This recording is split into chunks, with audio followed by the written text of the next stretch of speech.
तो hi friends, कैसे हैं आप? आई होप अच्छे होंगे। तो आइए बात कर लेते हैं इंग्लैंड वुमन और जो इंडिया वुमन के बीच में तीसरा ओडीआई मैच खेला जाने वाला है। ठीक है, बात करते हैं 24 सितंबर, यानी 24 सितंबर को ये मैच खेला जाएगा 2022। मैच लाइव की बात करोगे तो आपका 3:30 PM पे आपका मैच लाइव हो जाएगा। आगे बढ़ते हैं, अपना एसएल टीम बनाते हैं। उसके बाद वो कौन से 11 प्लेयर्स होंगे जो एसएल टीम के लिए इम्पोर्टेंट है, और वो जीएल के लिए कौन से 11 प्लेयर्स इंपॉर्टेंट होने वाले। पहले हम लोग बात कर लेते हैं पिच की, उसके बाद वेन्यू की, उसके बाद एवरेज स्कोर की, उसके बाद स्पिनर्स प्लस पेसर्स क्या रहने वाले इस पिच पे। तो आगे बढ़ते हैं, पहले हम इन सब सारी चीज़ों की डिस्कस कर लेते हैं। तो पहले हम लोग बात कर लेते हैं वेन्यू की। तो वेन्यू जो रहने वाली है आपकी लॉर्ड्स लंदन, इसी पे आपका जो तीसरा ओडीआई मैच खेला जाएगा। अब इस वेन्यू पे पिच क्या कहती है उसकी डिस्कस हो जाती है। पिच जो है आपकी, पिच अभी बैटिंग है, ठीक है। पिच आपकी बैटिंग। अब यहाँ पे बेस्ट शेड्यूल फॉर स्पिनर्स, यहाँ पे गुड फॉर देखिए स्पिनर्स को लिखा गया, यहाँ पे स्पिनर्स को मदद मिल। एवरेज स्कोरिंग की बात करोगे तो भैया आपका एवरेज स्कोर 197 की जो रहने वाले, मतलब यहाँ पे 197 के समथिंग जो है स्कोरिंग के हिसाब से बन सकता है।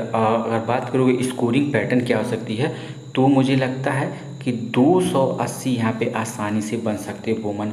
अगर टीम और कोशिश करती है, चाहे इंग्लैंड हो चाहे इंडिया, तो वो 300 के पार भी जा सकती है। बट कहीं ना कहीं ये 250 की स्कोरिंग तो बहुत आसानी से बन जाएंगे, यानी 280 अगर बन जाती हैं तो जो भी टीम बनाती है उसके जीतने के मान के चलते हैं 60% चांस बढ़ जाते हैं। तो बात कर लेते हैं यहाँ से विकेट कीपिंग सेक्शन से। एमन जोन्स एसएल के लिए इम्पोर्टेंट है, और वहीं पे बात करें एस्त्रिका भाटिया भी एसएल के लिए इम्पोर्टेंट। दोनों प्लेयर्स बेस्ट हैं, बट हम अगर दोनों को लेके चल रहे हैं तो हमारे पास अच्छे बैट्समैन, अच्छे ऑलराउंडर और अच्छे जो है बॉलर्स किसी ना किसी को ड्रॉप करना पड़ जाएगा। इसीलिए मैं कहूँगा कि यहाँ से एस्त्रिका भाटिया को ले लेते हैं। और बैटिंग सेक्शन से दानी वेट, स्मिता माधना, दोनों चॉइस को हम लोग ले लेते हैं। बात करें तामसिन ब्यूटमैन, कुछ खास परफॉर्मेंस नहीं दे रहे थे, इनको हम लोग एसएल टीम में कोई जगह नहीं। इमाम लाम की बात करें तो ये भी कुछ खास परफॉर्मेंस नहीं दे रही हैं, इनको भी ड्रॉप करते हैं। सोफी डोंकले, ये कुछ इंपॉर्टेंस प्लेयर्स हो सकती हैं एसएल के लिए। पहले वाले मैच में अच्छा स्कोरिंग की थी, सेकेंड वाली स्कोरिंग में पूरी तरह से फ्लॉप थी, बट हम लोग रख लेते हैं क्योंकि हमें भी इंग्लैंड के कुछ ऐसे प्लेयर्स चाहिए जो रन कर सकें।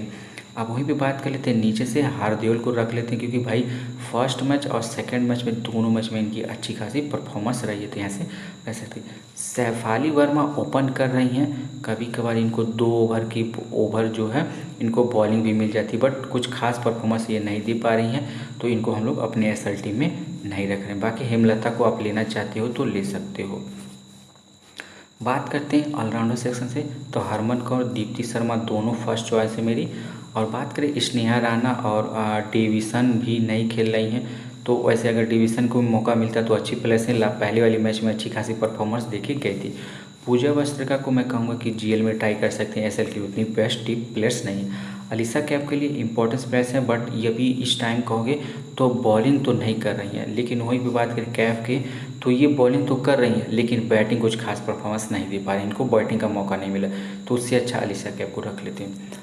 बॉलिंग सेक्शन से एलेक्स स्टोन एक अच्छी चॉइस हमारे लिए, विकेट टेकर बॉलर है, हर एक मैच में विकेट लेके जाती हैं, कभी कभार ऐसा होता है कि विकेट लेके नहीं जाती। राजेश्वरी गायकवाड़ T20 प्लेयर्स है, ये मैं कहूँगा कि ओडीआई के लिए उतना फिट प्लेयर्स नहीं है। वहीं पे बात करें झूलन गोस्वामी, मोस्टली सबकी फर्स्ट चॉइस बनी रहती थी, लेकिन 2 मैच से कुछ खास अच्छी परफॉर्मेंस नहीं दे पा रही, तो इनकी जो है थोड़ी सी सिलेक्शन परसेंट भी कम हो गई है, लेकिन बेस्ट प्लेयर्स है ओडीआई के लिए। लेकिन अगर यहाँ पे हम लोग झूलन गोस्वामी को लेते हैं तो हमारे पास कुछ अच्छे इंपॉर्टेंस प्लेयर छोड़ जाते हैं। वो कौन से प्लेयर्स हैं, देखो कैट क्रॉस हमारा जो सेकंड चॉइस है, सीडेन, और थर्ड चॉइस जो है रेणुका सिंह, तो यही थोड़ी सी प्रॉब्लम क्रिएट हो सकती है। तो मैं कहूँगा कि झूलन गोस्वामी को छोड़ो और यहाँ से नीचे से रेणुका सिंह को रखो, और सेकंड चॉइस में कहूँगा या तो आप कैट क्रॉस को ले लो या तो आप सीडेन को ले लो। तो मैं कहूँगा कैट क्रॉस को ले लो। हाँ, अगर आप लेना चाहते हो सीडेन को तो यहाँ से मैं बताऊँ हार्दिक को छोड़ सकते हो और यहाँ से आके इनको ले सकते हो, कुछ इस तरह से। तो ये होगा कि इंग्लैंड के जो थोड़े से इम्पोर्टेंस बॉलर्स है वो मिल जाएंगे, बट कहीं ना कहीं एक इंडिया का जो इम्पोर्टेंस बैट्समैन था छोड़ जाएगा। बट हमारे पास 1 2 और 3 एक 4 बैट्समैन मिल जा रहे हैं। तो आप एक एसएल टीम इस तरह से बना रहे हैं और एक एसएल टीम आप जो है इस तरह से बना सकते हैं, वो आपके ऊपर डिपेंड करता है। अब रही बात कैप्टन वाइस कैप्टनसी की, तो भाई देखो जिस तरह से परफॉर्मेंस दिए ना हरमन कौर, बहुत लाजवाब परफॉर्मेंस दिए। लेकिन भाई देखो ये हर एक मैच में ना परफॉर्मेंस नहीं देते, लेकिन वहीं पे बात करो स्मिता माधना, ये हर एक T20 में अच्छी परफॉर्मेंस, ओडीआई में दोनों मैच में अच्छी परफॉर्मेंस, लास्ट मैच में यानी 40 रन या 44 समथिंग करके गई हैं। तो भाई मेरी तो बेस्ट चॉइस जो है स्मिता माधना। हाँ, वाइस कैप्टनसी कह सकते हो हरमन कौर, दीप्ति शर्मा में से किसी को दे सकते हो। आप चाहो तो अलीशा कैफ को दे सकते हो, या तो आप चाहो तो एलेक्स स्टोन को दे सकते हो, नो डाउट। बट मेरी जो चॉइस है ना, मैं कहूँगा कि वाइस कैप्टनसी आप जो है दीप्ति शर्मा को, आप चाहो तो हरमन कौर को वाइस कैप्टनसी दे सकते हो, कोई प्रॉब्लम नहीं, कुछ इस तरह से। ठीक है, तो ये रहा अपना एसएल टीम। अब हम लोग बात करेंगे अपनी जीएल टीम की। तो यहाँ से बात कर लेते हैं जीएल टीम के लिए। तो मैं कहूँगा यास्त्रिका बांडे को ड्रॉप करो, यहाँ से एमन जोन्स को अपने टीम में रख लो। बात करते हैं विकेट के यहाँ से बैटिंग सेक्शन से, तो दानिवेल स्मिता माधना दोनों रहने वाली हैं। तीसरी जो तामसिन बुटमोंट ये रहने वाली हैं, और तीसरा जो है हार्दियोल को हम लोग अपना रखेंगे। अब देखो यहाँ से इलाम को और डोंकले को और जो है शैफाली वर्मा, ये जो मेरी सेकंड जो जीएल टीम बनेगी उनमें इन सबको प्लेयर्स को मैं लेके चलूँगा। आप चाहो तो हेमलता को ट्राई कर सकते हो क्योंकि अच्छी चॉइस है, लेकिन ये मेरी सेकंड जो है जीएल टीम के लिए रखी है। अब बात कर लेते हैं ऑलराउंडर सेक्शन। तो हरमन कौर, दीप्ति शर्मा 2 प्लेयर्स, और तीसरी जो प्लेयर्स हमारी रहने वाली है वो पूजा वास्त्रिका रहने वाली। आप चाहो तो अलीशा कैफ और कैम को दोनों को ट्राई कर सकते हो। बॉलिंग सेक्शन से लेक्सटोन फर्स्ट चॉइस, क्योंकि भाई देखो ये हर एक मैच में विकेट लेके जाएंगे, भले एक ही विकेट लेके जाएं लेकिन लेके जाते तो उस हिसाब से इंपॉर्टेंस प्लेयर हो जाती हैं। और मेरी जो दूसरी चॉइस है वो झूलन गोस्वामी, हालांकि मैच में अभी तक तो कुछ खास परफॉर्मेंस नहीं दी, लेकिन बिग प्लेयर हैं, ओडीआई के एकदम बेस्ट प्लेयर्स हैं, तो कभी भी हमें अच्छी खासी पॉइंट दे सकती हैं विकेट लेके। दूसरी जो सबसे हमारी लास्ट चॉइस है वो सीडेन है।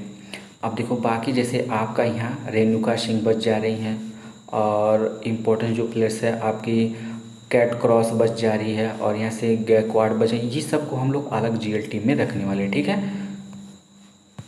तो कुछ इस तरह से। अब रही बात कैप्टन वाइस कैप्टनसी के लिए, तो देखो मैं कहूँगा कि कैप्टन वाइस कैप्टनसी के लिए जो है तामसिन ब्यूटमुंट, और वाइस कैप्टनसी दानिवेल, ये मेरी फर्स्ट चॉइस है, ये पहली जीएल टीम के लिए। दूसरी जो जीएल टीम होगी वो कैप्टन जो रहेंगी हमारी स्मिता माधना, वाइस कैप्टनसी जो रहेंगी हमारी एलेक्स स्टोन, वो दूसरी सेकंड जीएल टीम के लिए। तो ये हमारा 2 टीम हो गया। बाकी जो हम अपना सेकंड वाला जीएल टीम देंगे वो आपको टेलीग्राम पे दे देंगे। तो गाइस अगर आपको वीडियो अच्छा लगता है तो चैनल को लाइक और सब्सक्राइब करना ना भूलें। Thank you for watching.